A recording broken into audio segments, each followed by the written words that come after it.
Hi, Lee Phillips here. I want to talk about how to end an irrevocable trust. And that's the trust that is not your standard estate planning trust. That's a trust that you've set up to handle life insurance, an irrevocable life insurance trust, an ILIT. It is a trust that you've set up for your children under Section 2503 of the IRS Code. It is a trust, most likely though, that has resulted after Dad dies. When Dad dies, his living revocable trust becomes irrevocable. And you now are dealing with an irrevocable trust, not a revocable trust. The trust just changed its nature. It became its own entity. You had to get a tax ID number for it. Now, Mom and Dad, they may have a trust where one of them dies and the other one goes on as a revocable trust. But when they're both dead, or when Dad's single, he's dead, then it becomes an irrevocable trust. Or you could have a shelter trust, a marital trust and a shelter trust, A, B, remember that sort of stuff? Lawyers don't count too high, so they have trust A and they have trust B. B is an irrevocable trust. How do you end an irrevocable trust? However you got the irrevocable trust. Well, it has its own tax ID number. That means it's filing a 1041 tax return.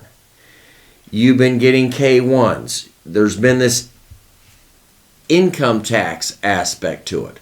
Now, you don't want to ever have the trust collect income, because if it actually pays income taxes, it has to file a tax return, 1041, but we want it to be a zero on the bottom of that. We want it to get rid of all of its income because the tax rate's horrific.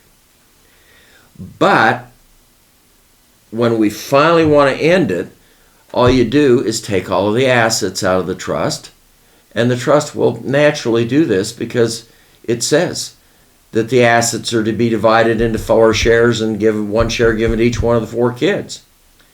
So when all of the assets have been distributed, the trust doesn't own anything. It files a final tax return, and officially the trust is dead. So all the assets are taken out of the trust, it files its final tax return, and the trust goes away. Now, your mom and dad's trust, after they die, it could go on for years and years and years.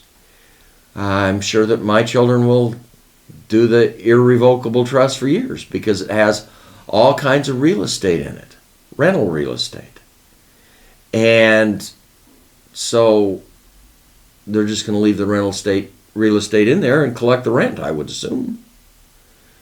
I don't think they're greedy enough that they're going to take it all out and sell it next week. Why kill the goose that lays the golden egg, so to speak? But when it's finally all settled out, then it files a final tax return and the trust goes away. It ends.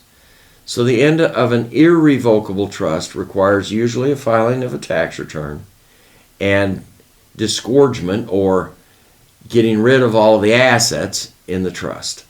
When those two things are done, not in that order, get rid of the assets and then file a final tax return. When it's all wrapped up, then the trust just goes away. There's no official ceremony that gets rid of the trust.